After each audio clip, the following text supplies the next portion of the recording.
niyo baje muri ya modoka uri kubona niyo uwita Pazzo ndetse na Kejoni bajemo iyi modoka. Ni video iri hano murabona ko no bita Yampano umuhanzi wasakarijwe amashusho ye y'urukozasoni ariko atabigizemo ubushake ataranabyifuje nawe yaje kuba yakitabira urukiko. Ubwo bahise barusubika rero urubanza rukarwimuriye ku itariki 4 z'ukwezi kwa 12 aribwo bazongera kuba basubukura uru rubanza. Djihadi niwe muntu wa mbere wafunzwe, abantu benshi bakagaragaza ko babyishimiye bakwibaza tuti ese ejo bundi uwo bita Djihadi nawe azaba ari mu bazaza kuburana. Wita Jack w'u Rwanda we yagiye kuri social media kuri Instagram we arimo aracelebra cyane, ari mu byishimo byinshi cyane, arimo aravuga ati ese koko ngo na Djihadi yafungwa, ese Djihadi ko agiye kuza ku rukiko si wari wo munsi wa mbere tuboneyeho amahirwe ngo kumubona ngo atambaye gatambaro ariko azaza kambaye Slim Jesus. Yego hano turi ku ngoro y'ubutabera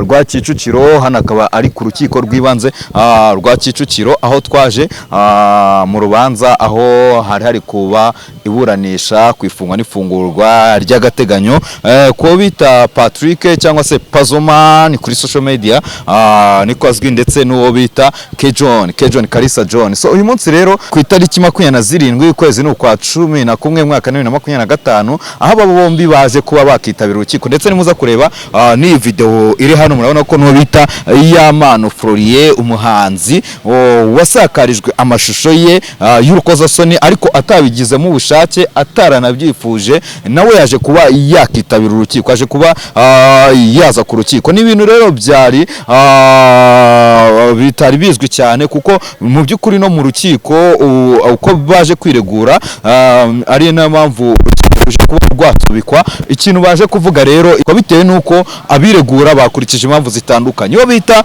Pazzo yagize ati njyewe hari nago nigeze mbona umwanya uhagije wo gutegura dosiye yanjye, ndetse anavuga ko ngo atarabona umwavoka, ndetse kandi ubu ngo bamugejejeho ko ari buburane bamumenyeshe ku masaha y'ejo ku mugoroba, bityo atiteguye kuba yabura. N'ubita Kalisa cyangwa se Kejoni we yaje kuvuga ati njyewe rero nago nifuza kuba Kejoni we yaje kuba avuga ati njyewe rero sinzi impamvu muri kunshyira muri bino bintu, sinzi impamvu nza kuburana kandi wakoze amakosa ari nguyu, aho yivugiye ko uwakoze amakosa ari Patrick. So rero ubwo urumva rero ni bimwe mu byagiye biranga runo rukiko rero urumva ibyabaye haje kuba noneho uhanzwe ko bagiye kuba basubika. Ubwo bahise barusubika rero urubanza rukarwimuriye ku itariki 4 z'ukwezi kwa 12 aribwo bazongera kuba basubukura uru rubanza. So rero ubu bimwe mu byaranze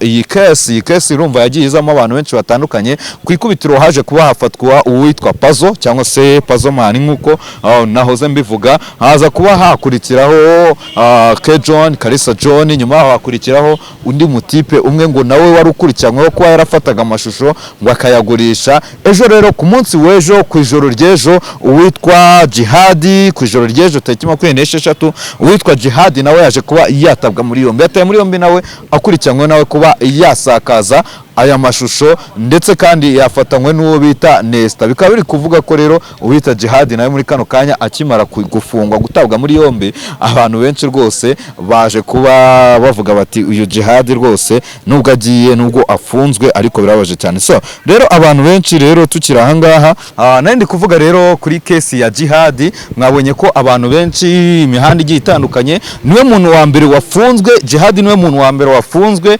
abantu benshi bakagaragaza ko babyishimiye mu buryo butandukanye. Bajyaga bavuga ngo nta mugabo useka imbohe, ngo umugabo ngaseka imbohe, ariko kuri kesi y'ifungwa rya Djihadi abantu bose bahise bahinduka gutyo kuko bose bamusetse. Abenshi bajya kuri social media zabo barandika ubona neza bagaragaza ko bishimiye itabwa muri yombi rya Djihadi. Rero urumva rero ukuntu gahunda zimeze muri kano kanya rero ubwo uko bimeze turi kwibaza tuti ejo bundi ku itariki 4 enye z'ukwezi kwa 12 aribwo urukiko cyangwa se aribwo urubanza rwabo ruzasubukurwa nyuma yaho rusubitswe kuri uyu munsi tariki 27. Turi kwibaza tuti ese ejo bundi uwo bita Djihadi nawe azaba ari mu bazaza kuburana, azaba ari mu bazaza mu rukiko kuburana? Ntabwo turabimenya kuko yatawe muri yombi mu ijoro ry'ejo, ariko uko byagenda kose nawe ashobora kuzaba ari mu baje kuburana. Turaza no kwibaza tuti ese amaherezo azaba yahe, hazakurikiraho iki?